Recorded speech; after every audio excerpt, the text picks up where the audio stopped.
കർത്താവ് നിങ്ങളോട് കൂടെ. അങ്ങേ ആത്മാവോട് കൂടെ. മത്തായിയുടെ വിശുദ്ധ സുവിശേഷത്തിനുള്ള വായന. കർത്താവേ, അങ്ങേക്ക് മഹത്വം. അക്കാലത്ത് യേശു തൻ്റെ ശിഷ്യന്മാരോട് അരുൾ ചെയ്തു, നിങ്ങളുടെ നീതി നിയമജ്ഞരുടെയും ഫരിസ്യരുടെയും നീതിയെ അതിശയിക്കുന്നില്ലെങ്കിൽ നിങ്ങൾ സ്വർഗ്ഗരാജ്യത്തിൽ പ്രവേശിക്കുകയില്ലെന്ന് ഞാൻ നിങ്ങളോട് പറയുന്നു. കൊല്ലരുത്, കൊല്ലുന്നവൻ ന്യായവിധിക്ക് അർഹനാകും എന്ന് പൂർവികരോട് പറയപ്പെട്ടതായി നിങ്ങൾ കേട്ടിട്ടുണ്ടല്ലോ. എന്നാൽ ഞാൻ നിങ്ങളോട് പറയുന്നു, സഹോദരനോട് കോപിക്കുന്നവൻ ന്യായവിധിക്ക് അർഹനാകും. സഹോദരനെ ബോഷ എന്ന് വിളിക്കുന്നവൻ ന്യായാധിപ സംഘത്തിന് മുമ്പിൽ നിൽക്കേണ്ടി വരും. വിഡ്ഢി എന്ന് വിളിക്കുന്നവനാകട്ടെ നരകാഗ്നിക്ക് ഇരയായിത്തീരും. നീ ബലിപീഠത്തിൽ കാഴ്ച അർപ്പിക്കുമ്പോൾ നിന്റെ സഹോദരന് നിന്നോട് എന്തെങ്കിലും വിരോധമുണ്ടെന്ന് അവിടെ വെച്ച് ഓർത്താൽ കാഴ്ചവസ്തു അവിടെ ബലിപീഠത്തിന് മുമ്പിൽ വച്ചിട്ട് പോയി സഹോദരനോട് രമ്യതപ്പെടുക. പിന്നെ വന്ന് കാഴ്ച അർപ്പിക്കുക. നീ പ്രതിയോഗിയോട് വഴിക്ക് വെച്ച് തന്നെ വേഗം രമ്യതപ്പെട്ടുകൊള്ളുക. അല്ലെങ്കിൽ പ്രതിയോഗി നിന്നെ ന്യായാധിപൻ സേവകനും ഏൽപ്പിച്ചു കൊടുക്കും. അങ്ങനെ നീ കാരാഗൃഹത്തിൽ അടയ്ക്കപ്പെടും. അവസാനത്തെ ചില്ലിക്കാശും കൊടുത്തു വീട്ടുവോളം നീ അവിടെ നിന്ന് പുറത്തു വരികയില്ലെന്ന് സത്യമായി ഞാൻ നിന്നോട് പറയുന്നു. കർത്താവിൻ്റെ സുവിശേഷം. ക്രിസ്തുവേ, അങ്ങേക്ക് സ്തുതി.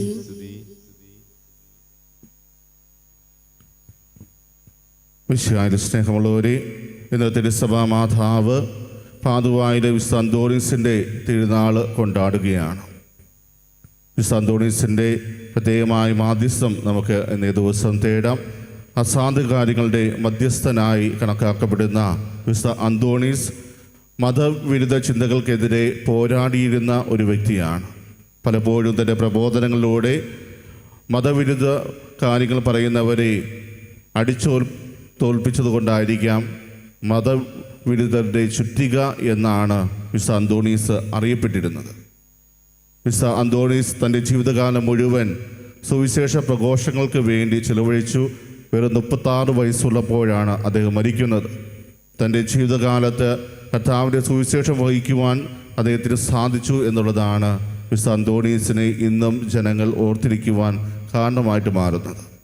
പ്രിയമുള്ളവരെ, ഇന്നത്തെ വിചിന്തനത്തിനായിട്ട് നമുക്ക് നൽകപ്പെട്ടിരിക്കുന്ന വചനഭാഗം മത്തായിയുടെ സുവിശേഷം 5-ാം അധ്യായം 20 മുതൽ 26 വരെയുള്ള തിരുവചനങ്ങളാണ്. ഇവിടെ കൊല്ലരുത്, കൊല്ലുന്നവൻ ന്യായവിധിക്ക് അർഹനാകുമെന്ന് പൂർവികരോട് പറയപ്പെട്ടതായി നിങ്ങൾ കേട്ടിട്ടുണ്ടല്ലോ എന്ന് യേശു പറഞ്ഞതിന് ശേഷം യേശു അവരെ ഓർമ്മിപ്പിക്കുന്ന മറ്റൊരു കാര്യം ഇതാണ്: സഹോദരനോട് കോപിക്കുന്നവൻ ന്യായവിധിക്ക് അർഹനാകും.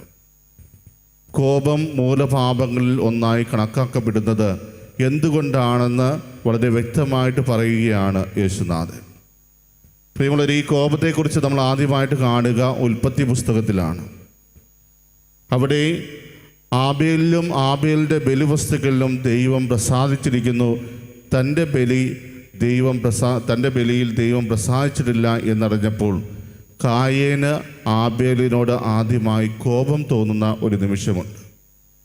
ഇങ്ങനെ കോപിച്ചിരിക്കുന്ന ആബേലിൻ്റെ മുമ്പിലേക്ക് ദൈവം ചോദിക്കുന്ന ഒരു ചോദ്യം: നീ എന്തിനാണ് ഇങ്ങനെ കോപിച്ചിരിക്കുന്നത്? നല്ലത് ചെയ്തില്ലെങ്കിൽ പാപം പടിവാദിക്കലുണ്ടെന്ന് നീ ഓർക്കണം. അത് നിന്നിൽ ശ്രദ്ധ പതിപ്പിച്ചിരിക്കുന്നു. നീ അതിനെ കീഴടക്കണം എന്നുള്ള ഒരു മുന്നറിയിപ്പ് ഉൽപ്പത്തി പുസ്തകം 4-ാം അധ്യായം 6-7 തിരുവചനങ്ങളിലൂടെ ദൈവം കായേന് നൽകുന്നുണ്ട്. നീ ആ കോപത്തെ കീഴടക്കണം. എന്നാൽ കായേൻ ആ കോപത്തെ കീഴടക്കിയില്ല. അതുകൊണ്ട് തന്നെ ആ കോപം കായേനെ കീഴടക്കുന്നതാണ് നമ്മൾ പിന്നീട് കാണുക. കോപം കായേനെ കീഴടക്കിയപ്പോൾ അത് കൊലപാതകത്തിലേക്കാണ് കായേനെ നയിക്കുക. തൻ്റെ മനസ്സിലുദ്ധിച്ച ആ കോപം പതിയെ പതിയെ വളർന്ന് അവസാനം ആബേലിനെ കൊല്ലുന്ന ഒരു അവസ്ഥയിലേക്ക് കായേനെ എത്തിച്ചു. അതുകൊണ്ട് തന്നെയാണ് കോപത്തെ ഒരു മൂലപാപമായിട്ട് കണക്കാക്കുക. കാരണം ഈ കോപം മറ്റു പല പാപങ്ങളിലേക്ക് നമ്മളെ നയിക്കുവാൻ കെൽപ്പുള്ള ഒന്നാണ്. നമുക്കറിയാം, പാപം പെട്ടെന്ന് ഒരു മനുഷ്യനിൽ മുളയ്ക്കുന്ന ഒരു കാര്യമല്ല. അത് ചെറുതായി മുളപൊട്ടി വളരെ വലുതായിട്ട് മാറണം. എങ്കിൽ മാത്രമാണ് ആ ഒരു അവസ്ഥയിലേക്ക് നമ്മൾ എത്തിച്ചേരുക. നമുക്ക് ഇത്തിൽ കണ്ണി കണ്ടിട്ടുണ്ട്. അത് ചെറുതായിരിക്കുമ്പോൾ വലിയ രീതിയിലൊന്നും ഡാമേജ് വരുത്തില്ല. പക്ഷേ അത് വളർന്നു കഴിയുമ്പോൾ അത് ഏതിനെയാണോ ആശ്രയിച്ചിരിക്കുന്നത് ആ മരത്തെ തന്നെ കൊല്ലുന്ന വിധത്തിലേക്ക് വലിഞ്ഞു മുറുക്കുന്നത് നമുക്ക് കാണുവാൻ സാധിക്കും. അതുപോലെയാണ് ഒരു മനുഷ്യനിലേക്ക് കോപം കടന്നു വരുമ്പോഴും. കോപം ആദ്യം വളരെ ചെറുതായിരിക്കാം, പക്ഷേ അത് മനസ്സിൽ വച്ചുകൊണ്ടിരിക്കുമ്പോൾ പതിയെ പതിയെ അത് വലുതായി മറ്റു പാപങ്ങളിലേക്ക് നമ്മളെ നയിക്കുന്നതായിട്ട് നമുക്ക് കാണുവാൻ സാധിക്കും. അതുകൊണ്ട് കോപിക്കുന്ന വ്യക്തികൾ ഓർക്കുക, അതിനെ നിയന്ത്രിക്കുവാൻ നിങ്ങൾക്ക് സാധിക്കണം. കോപം പല രീതിയിലായിരിക്കാം. നമ്മുടെ മാതാപിതാക്കൾ പല അവസരങ്ങളിലും കുഞ്ഞുങ്ങളോട് കോപിക്കുന്നത് നമുക്ക് കാണുവാൻ സാധിക്കും. അത് തെറ്റിത്തിരുത്താനുള്ളൊരു കോപമാണ്. അതൊരിക്കലും നമ്മളെ പാപത്തിലേക്ക് നയിക്കുന്ന ഒന്നല്ല.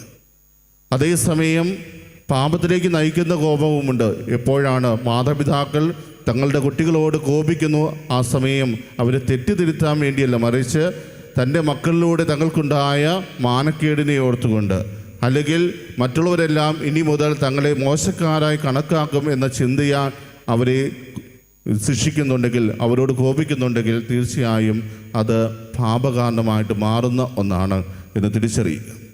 അതുപോലെ ഇന്നത്തെ സുവിശേഷത്തിൻ്റെ 2-ാം ഭാഗത്ത് കാണുന്നതാണ് വിദ്വേഷവും വിരോധത്തെക്കുറിച്ച്.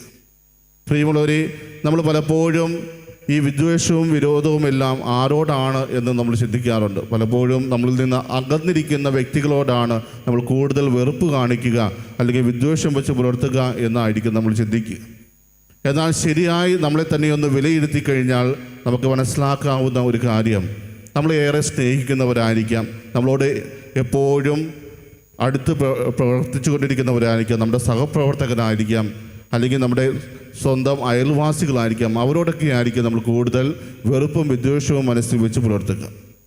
പലപ്പോഴും കാണുന്ന ആളുകൾ ഏതെങ്കിലും തരത്തിൽ നിങ്ങളെ വേദനിപ്പിച്ചു കഴിഞ്ഞാൽ അത് നിങ്ങളുടെ മനസ്സിൽ തങ്ങി നിൽക്കണമെന്നില്ല. അത് പെട്ടെന്ന് തന്നെ നിങ്ങളിൽ നിന്ന് അകന്നു പോകുന്ന ഒന്നാണ്. അല്ലെങ്കിൽ നിങ്ങൾ പതിയെ അതിനെക്കുറിച്ച് ഓർക്കാറില്ല, അല്ലെങ്കിൽ മറന്നു പോകും. എന്നാൽ നിങ്ങൾ സ്നേഹിക്കുന്ന വ്യക്തികളിൽ നിന്നും നിങ്ങൾ അമിതമായി ഒത്തിരിയേറെ കാര്യങ്ങൾ പ്രതീക്ഷിക്കുന്നുണ്ട്. അത് മനുഷ്യ സ്വഭാവത്തിൻ്റെ ഒരു പ്രത്യേകതയാണ്. നമ്മൾ സ്നേഹിക്കുന്ന വ്യക്തികളിൽ നിന്നും നമ്മൾ കൂടുതലായിട്ട് പ്രതീക്ഷിച്ചു കൊണ്ടിരിക്കും. അപ്പോൾ ആ പ്രതീക്ഷകൾക്ക് വിപരീതമായി നമ്മുടെ ജീവിതത്തിൽ അവർ പ്രവർത്തിക്കുമ്പോൾ, അല്ലെങ്കിൽ നമ്മുടെ പ്രതീക്ഷകൾക്കൊത്ത് അവർ വരാതിരിക്കുമ്പോൾ തീർച്ചയായും ആ വ്യക്തികളോട് വെറുപ്പും വിദ്വേഷവും നമ്മുടെ മനസ്സിൽ തോന്നുക വളരെ സാധാരണമായ ഒരു കാര്യമാണ്. പക്ഷേ പ്രിയമുള്ളവരെ, അത് വളരുവാൻ അനുവദിച്ചു കഴിഞ്ഞാൽ തീർച്ചയായും അതും ഈ കോപത്തെ പോലെ നമ്മളെ തെറ്റിലേക്ക് നയിക്കുന്ന ഒന്നായി മാറും. പ്രത്യേകിച്ച് നമ്മൾ സ്നേഹിക്കുന്ന വ്യക്തികളോട് ഈ വെറുപ്പും വിദ്വേഷവും ഉണ്ടെങ്കിലും അത് അംഗീകരിക്കുവാൻ നമുക്ക് സാധിക്കുന്നില്ല. നമുക്ക് സ്വയമേവ അതിനെക്കുറിച്ച് അംഗീകരിക്കുവാൻ സാധിക്കാത്തതുകൊണ്ട് നമ്മൾ എന്താണ് ചെയ്യുക?